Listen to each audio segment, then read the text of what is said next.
Hi, we'd like to welcome everyone to today's webinar, Ransomware Are You Next? The answer is yes. Get prepared or get hacked. Today, just a couple quick housekeeping things. On your panel, we'll be taking questions throughout the webinar, so we're going to try to cover a lot in a short amount of time. If you have any questions, feel free to drop them in. You'll see on the panel there's a section to ask questions. We'll try to get to as many of them as we can at the end, and if there's any that we don't get to, one of the panelists today will get back to you with an answer. So introducing who we have with us today, we have two guests with us. First off, we have Justin Daniels, who's an attorney and shareholder at Baker Donaldson. Justin provides his corporate clients a pragmatic approach to addressing cyber as a business enterprise risk at every stage in the business life cycle. He specifically advises the C-suite and boards on identifying and managing cybersecurity risk. We also have with us today Scott Schober. Scott is the president and CEO of Berkeley Veritronic Systems, a 49-year-old New Jersey-based provider of advanced world-class wireless test and security solutions and the author of 3 best-selling security books. And with us today from Solon, we have Henry Rinder. Henry's a licensed certified public accountant in New Jersey and New York with more than 30 years of public accounting experience. And with that, I will hand things over to Henry. Thank you very much, Amanda. Good morning, everyone. Good afternoon, actually. I am truly delighted to have Justin and Scott with us as panelists because these are true subject matter experts on the topic of ransomware and cybersecurity.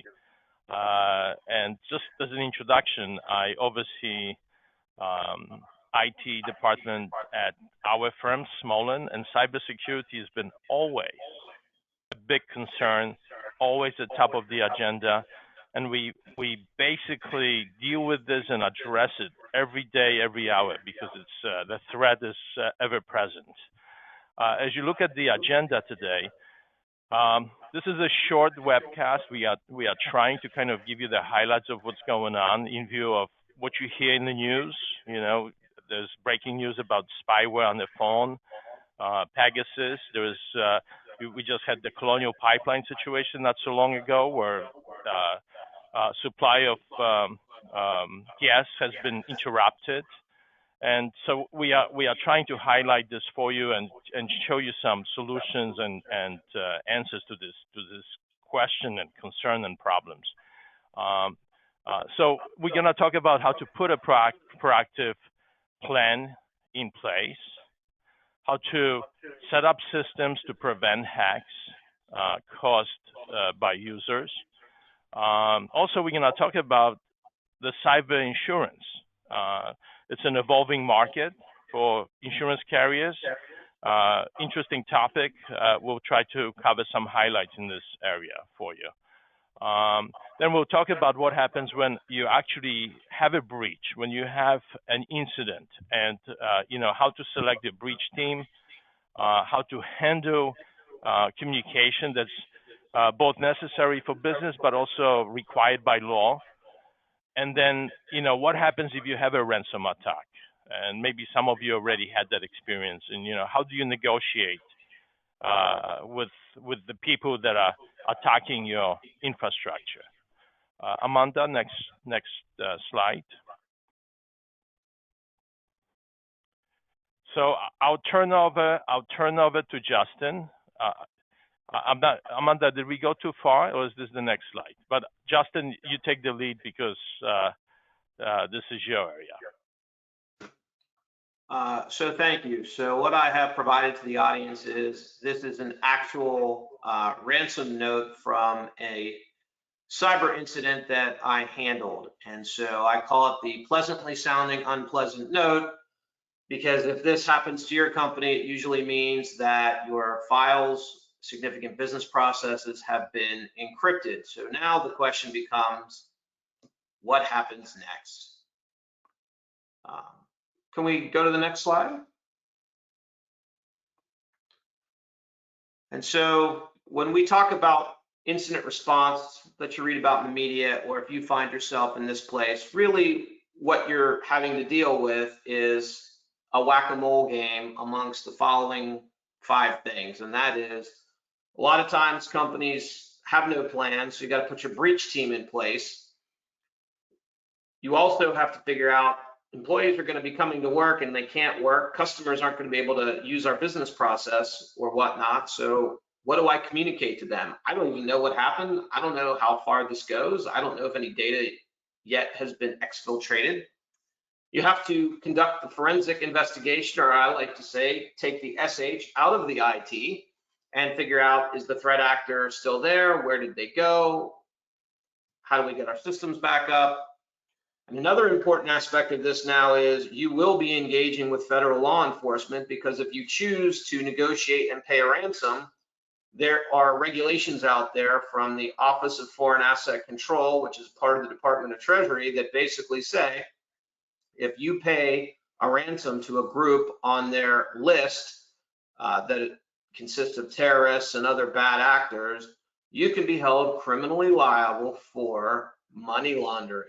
How exciting is that? And then last but certainly not least is doing a legal analysis to see if you have to put third parties on notice that their data has been compromised. And once you have to do that, that is what usually brings into play the rogues gallery of plaintiffs that range from regulators to class action lawsuits and things of that nature. And so as we talk about all this today, what you have here is you have to make difficult decisions under time pressure with incomplete information. And oh, by the way, your company could be on the line because right now it's unable to run. So that's the situation that we have before us when we get into a ransomware event. Next slide, please. So let's talk about the ransomware negotiation dance. So if you have to negotiate, what do you have to do? Well, this is where having a ransom firm on retainer really helps you, because most companies don't have a stash of Bitcoin that's readily available. And as I alluded to, you do not want to deal with the threat actor by yourself, because if you pay someone that is on that list, you can get criminally prosecuted for, again, money laundering. So how does this process work? What it entails is you'll want to work with a ransom negotiation firm along with your law firm. There's Codeware. I've worked with Kivu Consulting, and what they do is they are your go-between between you and the threat actor. And I had a situation recently where the threat actor, the hacker, wanted $500,000. We engaged with them, and the client said, we can't afford to pay even more than $100,000 because we have to rebuild our entire IT network because it's 10 years old. And the ransom negotiator told me, well, these people will usually take a 20 or 30% discount. And so I was in what I like to call the no-win situation. But like Captain Kirk, I don't believe in the no-win situation. And the way that situation ended up playing out was this company had been in the news in its trade publications with some pretty negative publicity about challenges they were having in the industry. Basically, they weren't thriving. What I decided to do was take that information about the company not doing well financially and sending it to the threat actor and saying, look, you're basically trying to get blood out of a stone, and this is what we can do. And within 30 minutes, we got a reply saying they would accept our offer, and we ended up paying 14% of what was offered because we were able to do that. And as part of the process that's noted on the slide is you need to interact with law enforcement. Every time I'm in a ransom negotiation, I'm either working with the United States Secret Service or the FBI. Both have cyber fraud task force. You will not be working with local law enforcement. You need to work with federal law enforcement.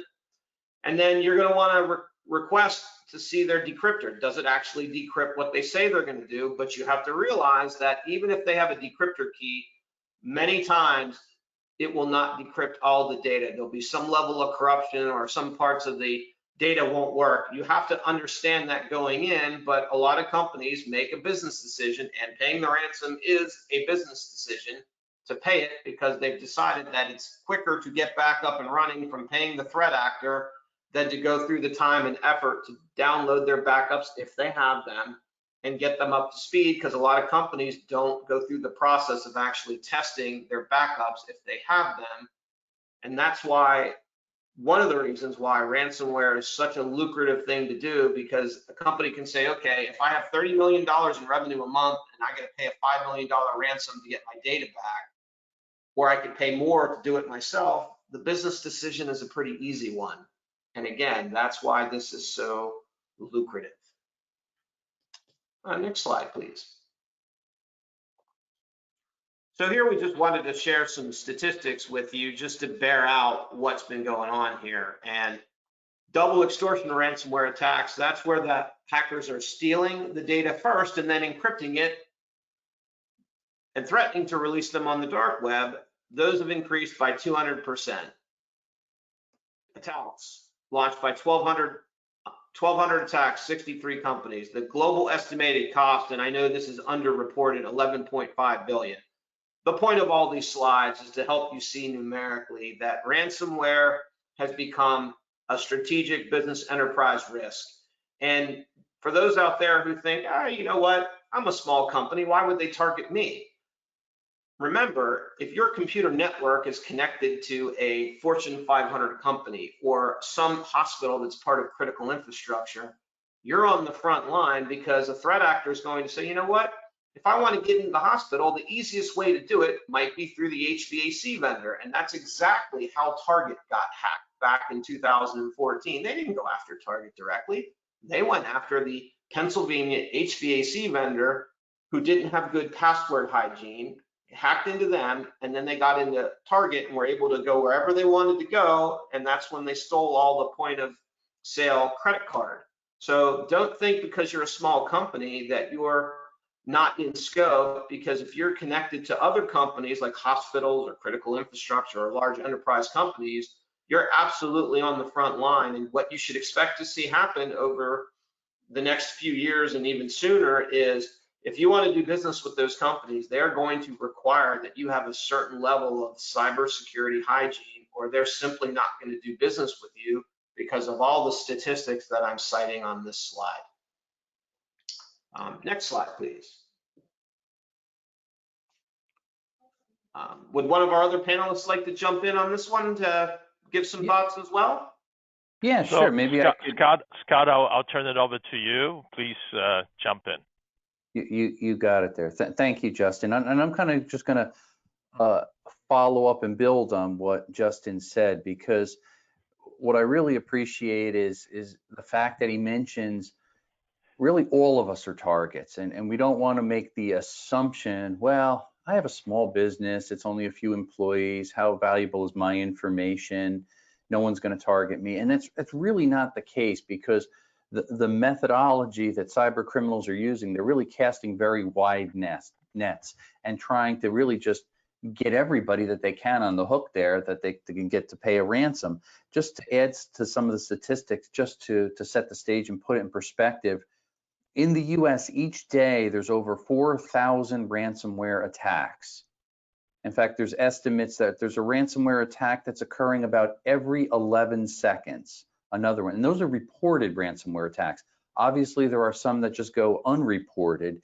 And it's interesting, just the amount of money that's paid out in a ransomware attack. If you go back just to 2018, a couple of years ago, the average payout was about $5,000.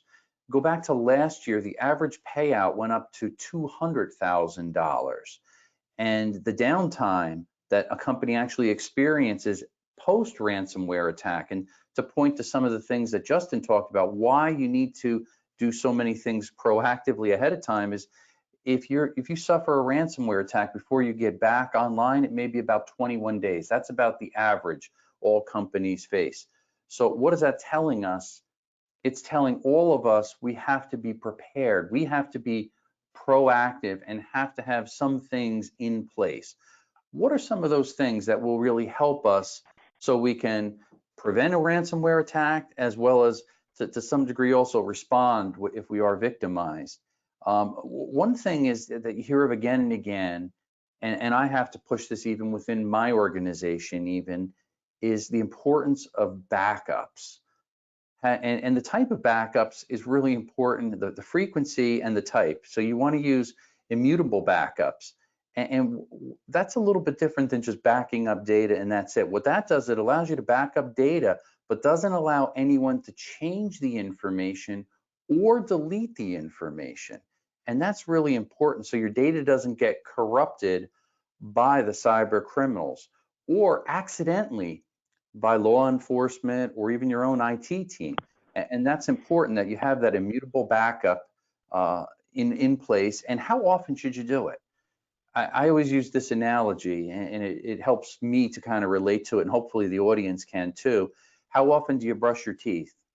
Hopefully you brush your teeth every day, right? So if you suffer a ransomware attack and yet you backed up your data each and every day, it allows it to be much easier to go in there and wipe your old system and recover and revert to the last clean backup that you have on record. And of course, that backup has to be disconnected to your everyday network system, and that's really important. What actually I do is I do multiple backups on a regular basis daily, and actually remove them from the physical building. And this is a lot of work and it does take time. So it's not convenient, but it does allow you to keep a secure plan, because what happens if you keep it in on premise and your building burns down? So it's important that you have some procedure and implemented, and people on your staff are actually doing that and following through. And I think if you don't do that, it's going to catch up with you. You'll find out that, oh, geez, we didn't back data up for a month. Oh, no, wait, it was 6 months. Oh, no, a year ago. You've got some problems. So it's important that you really do those things. And then, of course, training, building awareness within your company. And I always preach to people, it should be from the janitor to the CEO. In other words, everybody is part of the problem, we as humans, but we're also part of the solution. So having awareness and best practices in place. And what do I mean by that? Something even as simple, what's the most common way that ransomware attacks are launched? It's really through phishing attacks. So do you recognize the sign of a phishing attack? Some that, if you're on a computer all day and you're somewhat tech savvy, you probably do. But are there other people in the company that occasionally maybe get on the computer, that occasionally get on the network? Are they aware of the signs of a phishing attack and know not to click and to stop and to ask for help? Are they aware to be careful about downloading and installing applications if they're not familiar with it? What's safe, what's not? Suspicious executable files and links. How do they keep their credentials safe? The importance of strong passwords. We all hate that subject, to be honest. I hate it.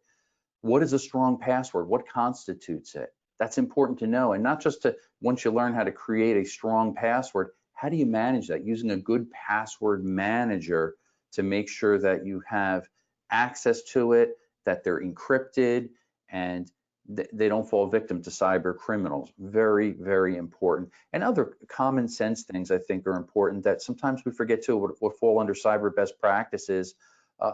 Are you updating all of your operating system, your applications, your browser, your security patches in a timely manner?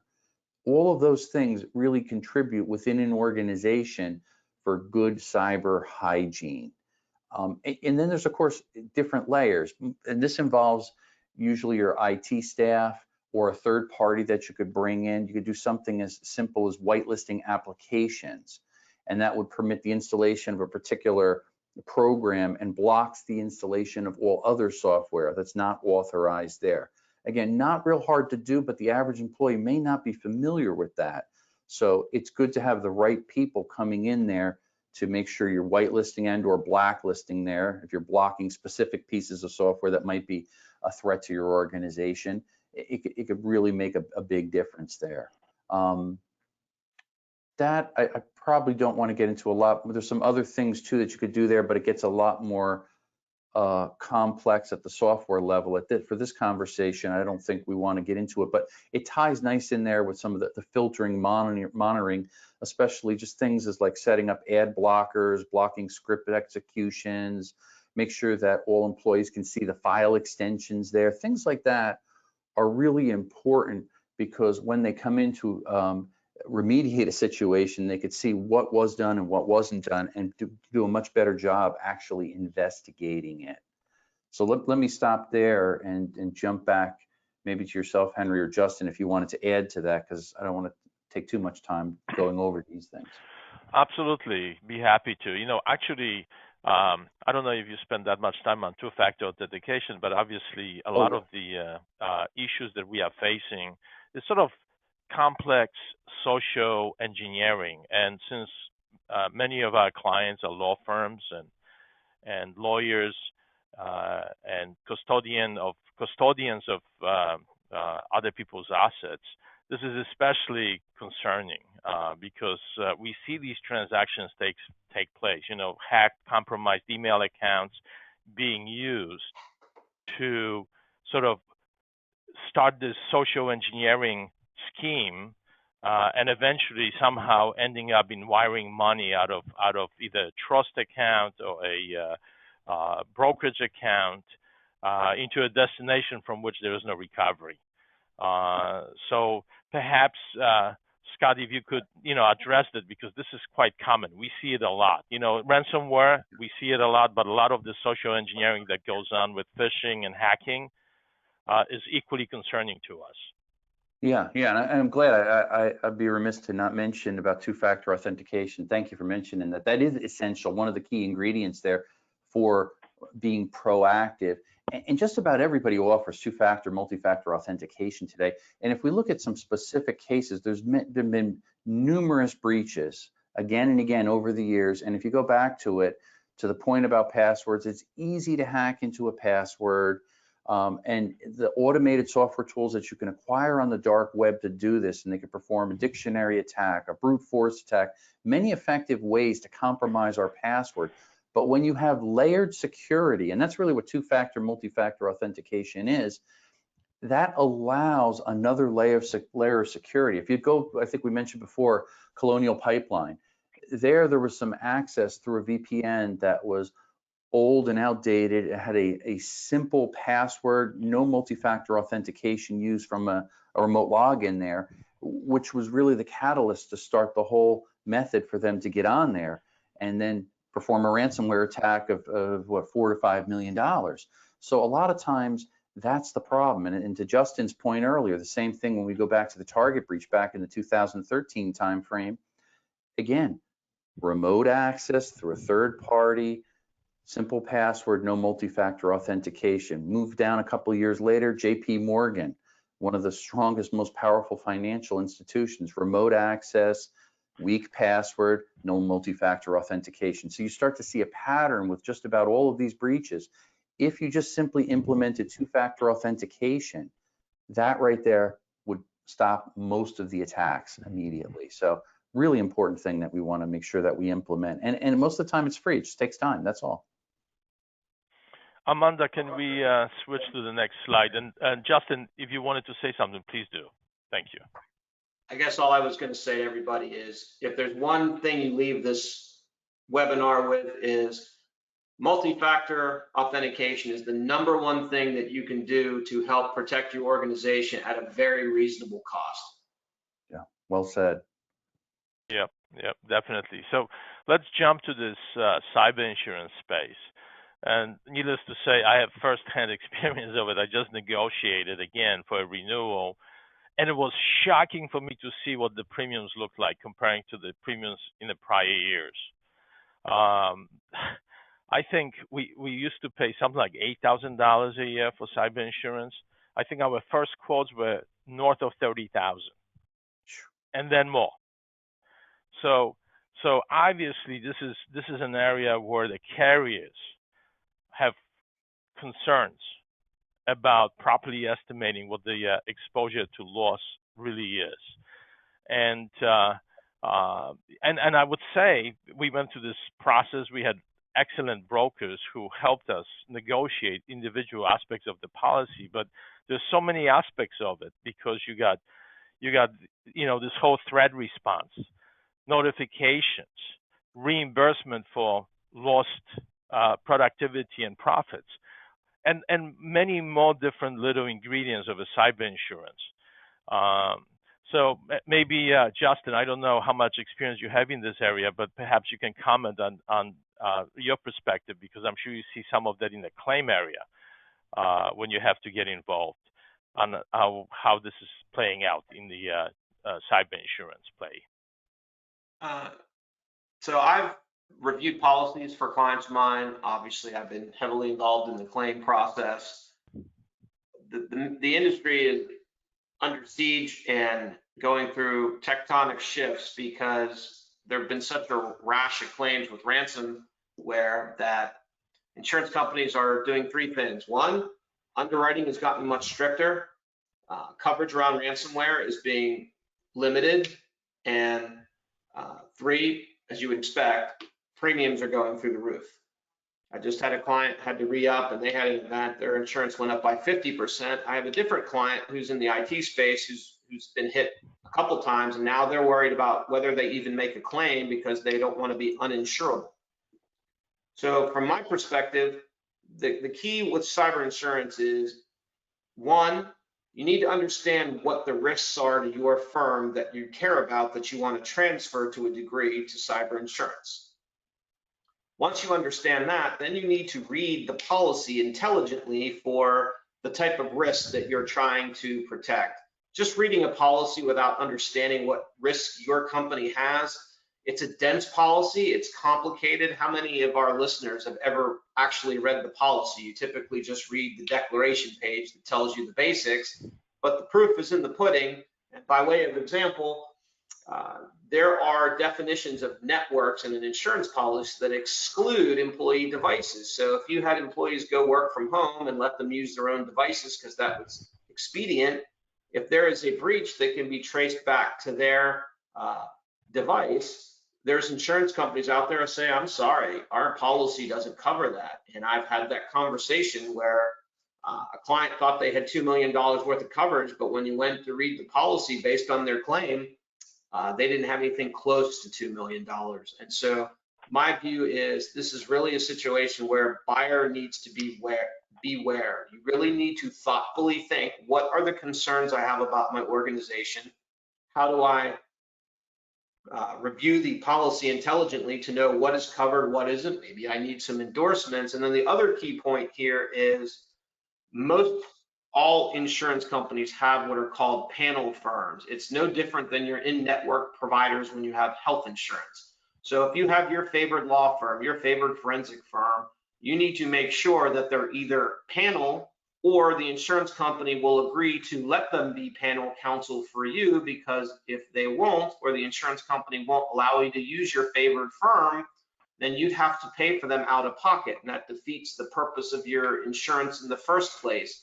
But those are things that you have to think about on the front end, because I've had engagements where people wanted to hire me and they were using an insurance company that we don't have a relationship with, and they would not grandfather us in. So now the company has to go find some other counsel that they're not familiar with, or use the panel firms that the insurance company provides. And sometimes the panel firms are really busy. They don't put the right level of experience on it, or they don't have the experience with the particular strain of ransomware or industry that you're working in.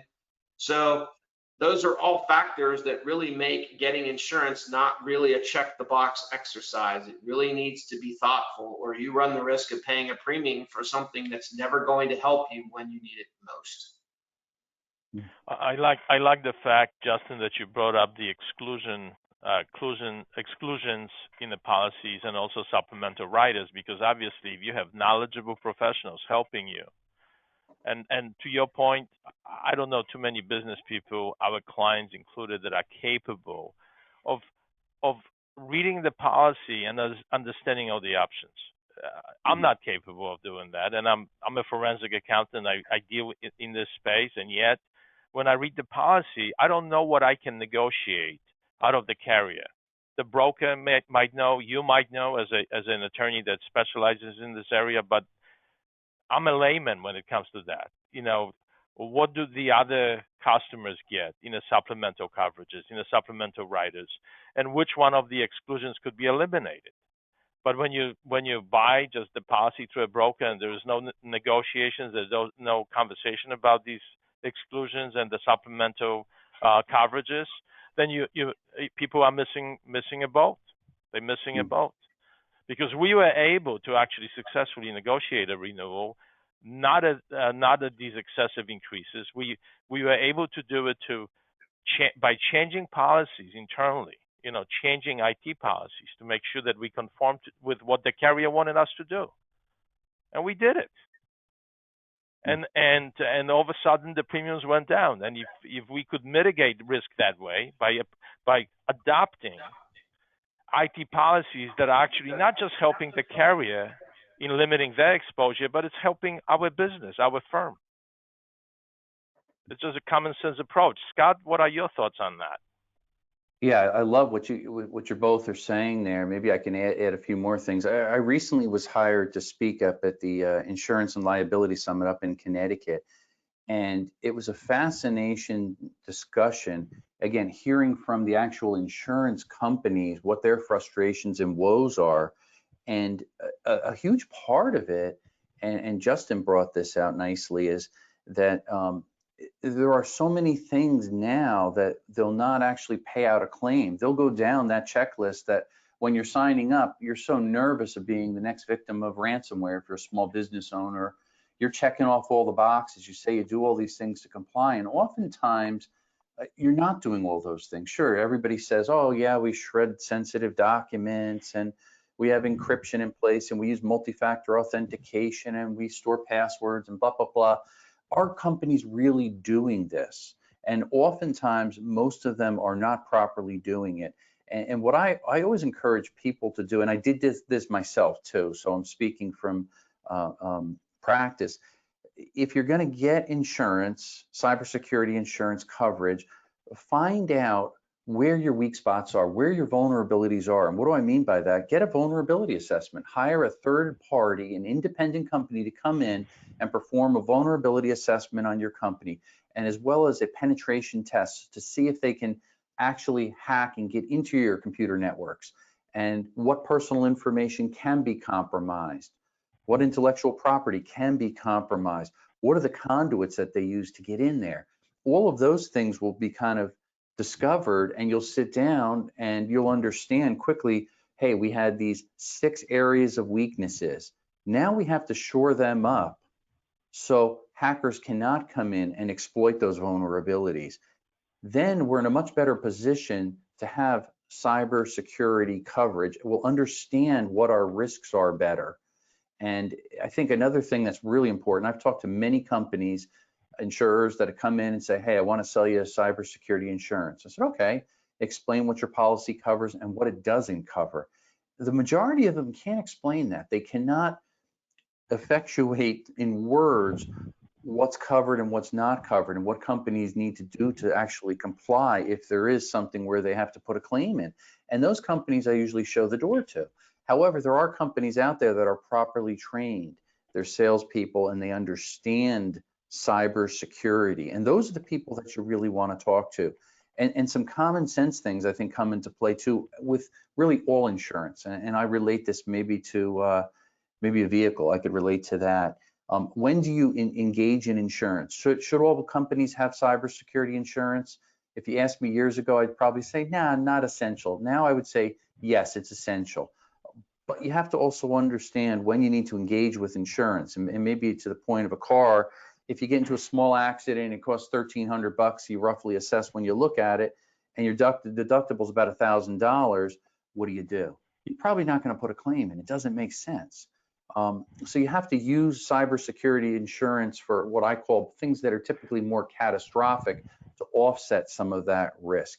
And it's important for everybody to realize there's no silver bullet, and cybersecurity insurance is not the magic bullet that allows you to wipe your hands clean from it and walk away and still, have weak passwords and not use two-factor authentication and all the other things that lead to compromises. And that's really important. So balancing that out and having a good cybersecurity insurance company, I think will make a major difference. And once you do have all that in place, running your business, it's back to normal. Now you could focus on what you do, and these other things become patterns, these good cyber hygienes and best practices.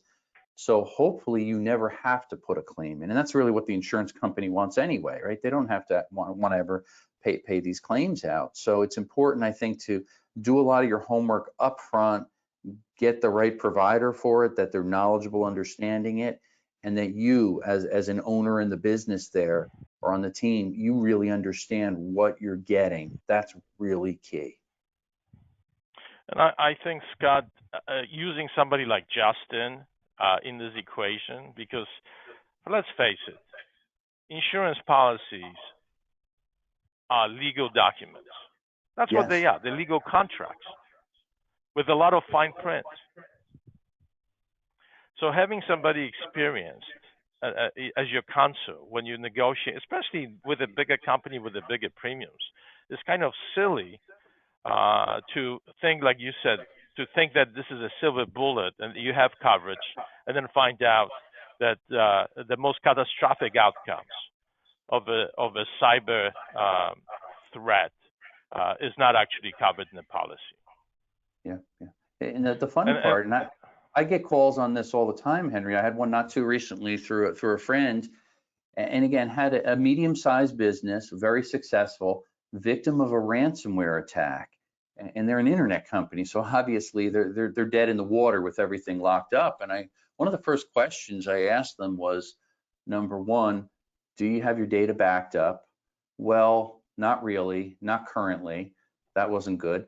And do you have cybersecurity insurance? Well, we were looking at it, but we realized we don't have everything in play to sign up for a policy so we can afford the premium, so on and so forth. So companies are not thinking these things out, and they wait till it's too late. But if you bring in the experts, bring in the proper legal help that you need, the proper company that can provide the cybersecurity insurance, get some of those things, as I mentioned earlier, a third party to do a vulnerability assessment, penetration testing, get your house in order, because if you don't, you're going to be that type of person making that phone call that I received, and I kind of put my hands up. So there's not a whole lot that you can do.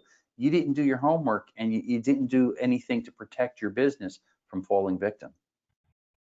But let's just go to for a second to a third-party claims, because I'm curious. I actually would like to hear from Justin on it. So I was one of the victims of the first hack that happened against the Internal Revenue Service, where my tax data was stolen from the Internal Revenue Service. I mean, and fraudulent tax returns were filed, and it was great that the service actually had the wherewithal to notify people, because they saw these tax returns coming in with refund requests, and we were able to certify that we didn't file and so on, and mitigate all that. And at which point the Internal Revenue Service came up with sort of like a two-factor authentication program for people, where when you do the e-filing with the IRS.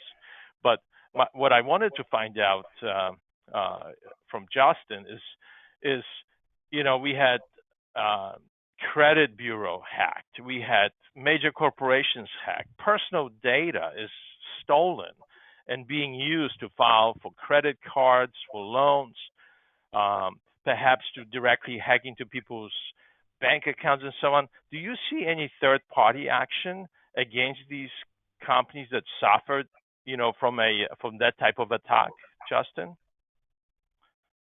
So obviously with the government, they have what's called sovereign immunity. So you really can't sue the government. So that's one thing there. But when it comes to the private companies, I know Equifax had to settle with the FTC. But the challenge is, to these larger companies, a lot of these settlements can be viewed as the cost of doing business. And so one of the big debates that you're seeing, so when we talk about the privacy laws that are being passed, and so far they've passed them in California, Virginia, and now Colorado. It almost passed in Florida, and the key issue, which directly relates to your question, is whether or not there is a private right of action. If the statute, like in California, has a private right of action, that means individuals can enforce their rights when they violate a privacy law, as opposed from the Attorney General, because obviously the Attorney General of the state can enforce the law and sue, but they have limited resources. They can't go after every company. And so what happens is it becomes a political issue as to whether or not you're going to have a private right of action, because a private right of action opens itself up to class action lawsuits. and companies are definitely afraid of them. And then on the other hand, a lot of times when you have class action lawsuits, I remember getting the letter, I get $2 and the law firm got the lion's share of the class action. So it's like its own cottage industry. But where there are teeth is, for example, if you're a healthcare company and you violate HIPAA and security rule, you can get investigated by the Office of Civil Rights. And so obviously in the healthcare industry, getting investigated by the Office of Civil Rights is not a fun experience. And that's why, in my view, if you want to get companies to take things seriously, we have to think long and hard about how are we going to have national legislation when it comes to privacy and security as it stands now. How many breach notification laws are there in the country? 52 when you include Puerto Rico and Guam. So think about being a company and you're trying to grow your technology business, and data is part and parcel of what you do for what it is now for everybody. Think about the cost of trying to comply with this labyrinth of federal laws and state laws, as opposed to having one federal law like a GDPR that covers everything. That to me is one of the big debates that needs to happen, because to your point, companies are built for profit. That's what they're built to do. And who is going to be watching out that they really mind their cybersecurity and privacy P's and Q's? Well, to date, market ideas really haven't worked. So what's the other way? You make them feel the pain through legislation that if they don't do the certain right things, there will be penalties that get their attention. But that's kind of what the state of the cyber industry is from a litigation perspective. Excellent assessment. Amanda, can we switch to the next slide? So this is the time for questions from the audience. So Amanda, since you're tracking those, would you mind take a few questions and pose them to the panel? Yeah, so we have a bunch of questions in, so we'll try to get to the ones that we can. One of the questions, which I think many people on this webinar might be able to relate to, is that there is a lot of information here, which is really helpful. But what is the very first step? Like if you don't know anyone in IT, is the first step to contact a lawyer like Justin, or what would you guys recommend for how to start with this program? So Scott, why don't you tee off that question first, and then we'll switch over to Justin and see what his perspective is. I have my own ideas about it, but I would like to hear from you, Scott. Yeah, maybe just to clarify, is this a recovery plan if you're a victim of a ransomware attack that you're asking about? What are some of the steps? I think that getting all of this prepared to hopefully prevent that from happening. So I'm running a business and I don't think I know what's going on. So what's my first step? I think that's the question, Scott. Oh, well, I think the single first step, and again, I talk to people about this all the time. They have a million questions. They almost get overwhelmed with all the tech jargon and say, I don't know what to do. So they do nothing. Is bring in somebody that does have expertise. There are a lot of reputable companies that understand cyber, that can explain it. And as I pointed out earlier, that could point out your weak spots. And if you can't do that up front, you don't know what you need to protect. You don't know how to protect that. You don't know how much insurance you need and what type of insurance, because it's not one size fits all when it comes to cybersecurity insurance, for example. So I think you really need to bring somebody in if you don't understand the big picture. Hopefully you understand what's valuable in your business. What are your crown jewels that you're trying to protect? That you'll know better than anyone else. But a third party will be a lot more independent to help you understand how do you protect that in a general sense. What are some of the basic steps that you can do and implement immediately? If you don't do those things, I don't think you can get to step 2 or 3 or 4, and you'll get ahead of yourself and you probably do nothing. Good answer. Justin, what are your thoughts on this? So from my perspective is, if you want to start building a cyber program, a risk assessment is a great place to start. But here's the thing.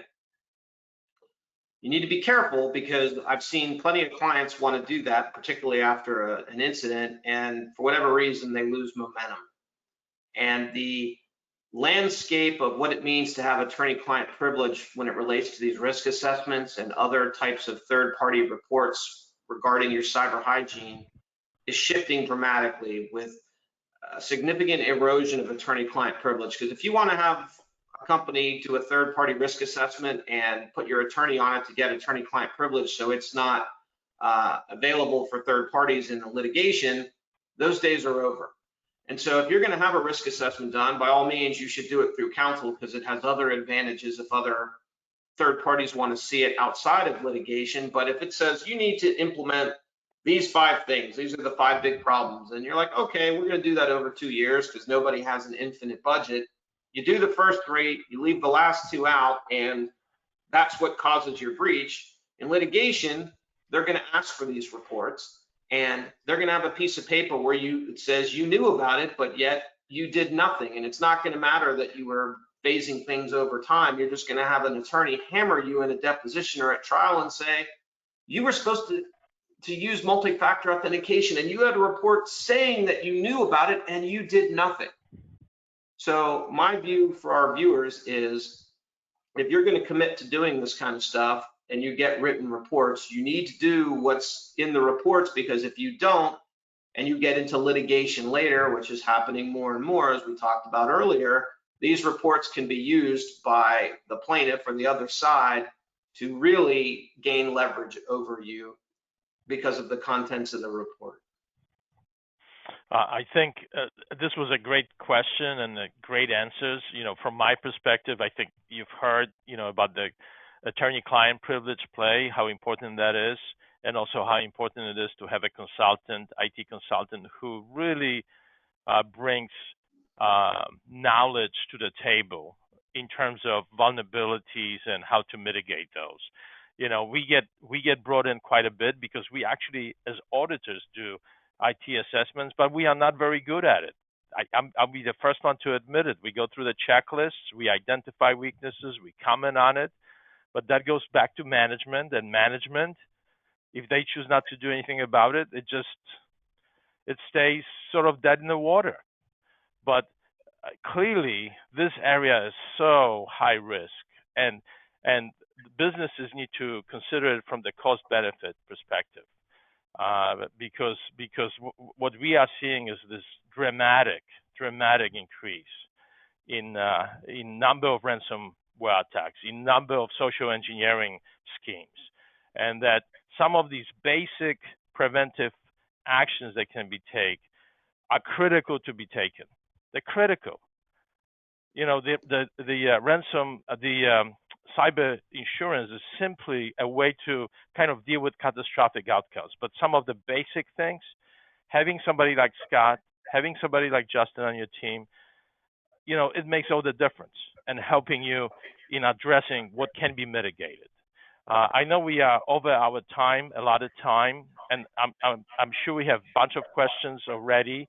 So what we're going to do with those questions is we're going to have them answered. So Amanda's going to send your questions to the panelists, and they'll respond to you directly. And I really appreciate Justin and Scott, your time and your expertise was just phenomenal presentation. And Amanda, thank you for hosting it today. And I just wanted to wish everybody a good afternoon. Thank you for attending. Thank you.